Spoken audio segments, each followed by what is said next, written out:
Hello everyone, जय माता दी।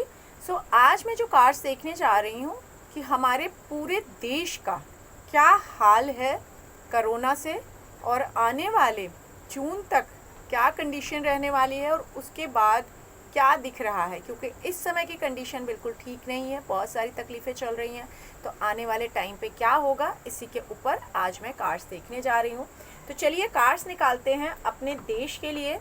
April month अभी कैसा है कोरोना की कंडीशन, मई में कैसा रहेगा, जून में कैसा है और उसके साथ में क्या चीज़ें करनी होंगी।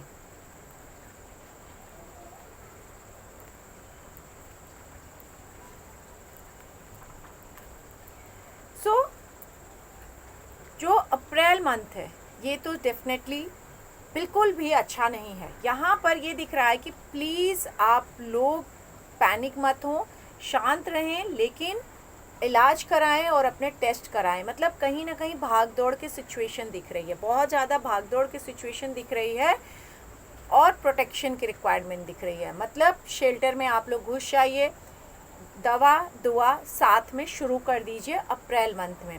और कहीं ना कहीं इस समय प्रोटेक्शन सिर्फ और सिर्फ आपके बचाव ही आपको बचा सकते हैं। मतलब आप कितने अच्छे से अपने आप को और अपने परिवार को बचाते हैं। अप्रैल मंथ में बिल्कुल भी सोचने का समय नहीं है, तो बिल्कुल आप लोग सोचिए मत, एक्शन लीजिए और फटाफट अपने अपने शेल्टर्स में घुस जाएं, क्योंकि ख़राब कंडीशन रहने वाली है और सपोर्ट भी बहुत ज़्यादा काम नहीं आएगा।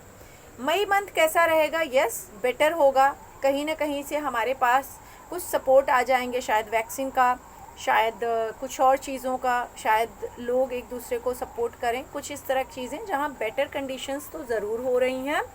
और उसके बावजूद भी मई में थोड़ी शांति रखनी पड़ेगी। मतलब उस बीच भी हमें ग्राउंड पे ही रहना होगा, इट मीन्स अपने घर में ही रहना होगा, घर से बाहर कम निकलना होगा।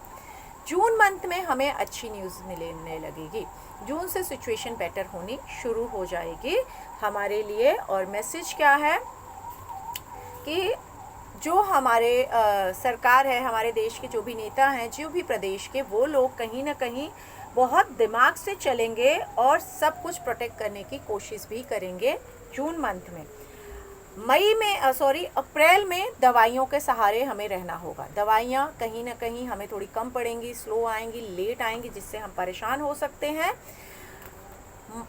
मई मंथ में हमें सपोर्ट मिलेगा, कहीं से शायद हमारे दिमाग में कुछ नई चीज़ें आएंगी जिसको लेकर हम करना चाहेंगे और वो करेंगे भी। मतलब हमें कहीं ना कहीं सपोर्ट मिल जाएगा, शायद वैक्सीन की वजह से लोग संभलने लगेंगे और सेफ होने लगेंगे हमारे देश में। और जून में हमें खुशियाँ मिलेंगी। जून में हमने जो भी वैक्सीन, जो भी चीज़ें हैं, काफ़ी हद तक कारगर हो जाएंगी और लोगों को सेफ करने लगेंगी। ये कार्ड ज़रूर बोल रहे हैं। तो देन जुलाई में कैसा दिख रहा है, प्लीज़ कार्ड हेल्प करें। जुलाई, अगस्त, सितंबर, और क्या सपोर्ट मिलेगा हमें जुलाई में, क्या सपोर्ट मिलेगा अगस्त में, क्या सपोर्ट मिलेगा हमें सितंबर में। तो जुलाई के लिए कार्ड्स देखते हैं और अगस्त के लिए और सितंबर के लिए। अगेन यहाँ पर एक चीज़ दिख रही है कि जुलाई में लोग ना पैसे के पीछे भागने लगेंगे। मतलब कमाने के पीछे सोचेंगे कि हम कितना समेट लें, कितना अपने पास रख लें, बहुत सारा समेटने की कोशिश करेंगे, लेकिन कहीं ना कहीं मदद लेनी पड़ेगी। मतलब दवाइयों का, वैक्सीन का, साथ में बाकी जो भी कंडीशंस होंगी अगस्त में, वो भी हमें लेनी पड़ेगी। अगर हम वो सपोर्ट्स नहीं लेंगे तो अगेन हम आइसोलेशन की कंडीशन में जा सकते हैं डेफिनेटली।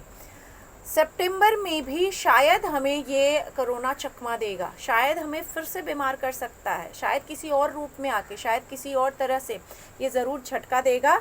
जो शायद ऐसे कहते हैं ना, अगर आप यहाँ देखेंगे तो बुल्फ हैं, बुल्फ कैसे हमें चकमा देते हैं, उसी तरह से ये कोरोना हमें चकमा देगा।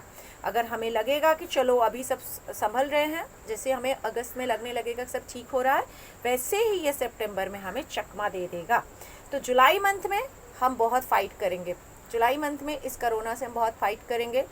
जितनी स्पीड में ये बीमारियां आएंगी जुलाई में भी, उतनी स्पीड में इसके लिए ट्रीटमेंट्स नहीं हो पाएंगी अवेलेबल। तो थोड़ा सा केयरफुल रहना होगा किस चीज़ को लेकर के, हेल्थ को लेकर के, क्योंकि बहुत ज़्यादा हम शायद कंसर्न करेंगे जुलाई में पैसों को लेकर के, चीज़ों को लेकर के, लेकिन हेल्थ पे तकलीफ़ आ सकती है, क्योंकि जितने फ्लो में ये बीमारी आएगी उतने फ्लो में ठीक नहीं हो पाएगी, ठीक नहीं कर पाएंगे लोग।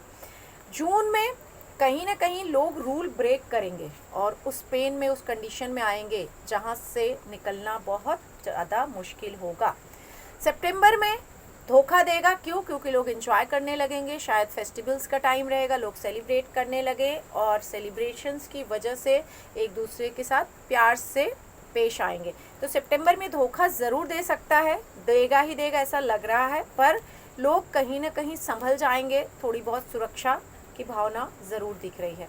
तो आगे मैं कार्ड से ये पूछूंगी कि अभी से लेकर के आने वाले टाइम में हम लोगों को क्या करना चाहिए जिससे हम कोरोना से बच सकें और हमारा देश, हमारा परिवार और हम सभी सुरक्षित हों और कोरोना इस दुनिया से, हमारे देश से चला जाए। तो एक मैजिक तो हमने किया था, हमने शायद वैक्सीन बना लिया था, हमने इसको हरा दिया था, कहीं ना कहीं हमें ब्लेसिंग्स भी आने लगी थी, ईश्वर से भी ब्लेसिंग्स मिलने लगी थी और हम अच्छा भी करने लगे थे, काफ़ी हद तक हम कोरोना से विजय भी पा गए थे। लेकिन अगेन इसने हमें फंसा दिया, वापस एक मझधार में लटका दिया है। इस समय हम फिर से परेशानी में जूझ रहे हैं। तो आने वाला जो टाइम अभी है 15 दिन से लेकर 1.5-2 महीने का, हमें बहुत ज़्यादा सफ़र करना पड़ेगा इसमें, बहुत ज़्यादा। मतलब अप्रैल चल रहा है तो मई और मिड जून तक हमें ज़्यादा सफ़र करना पड़ेगा, इस कोरोना से फाइट करना पड़ेगा, अपने आप को किसी भी हालत में सेक्रीफाइसेस करने पड़ेंगे और कंप्लेंट्स भी नहीं करना होगा।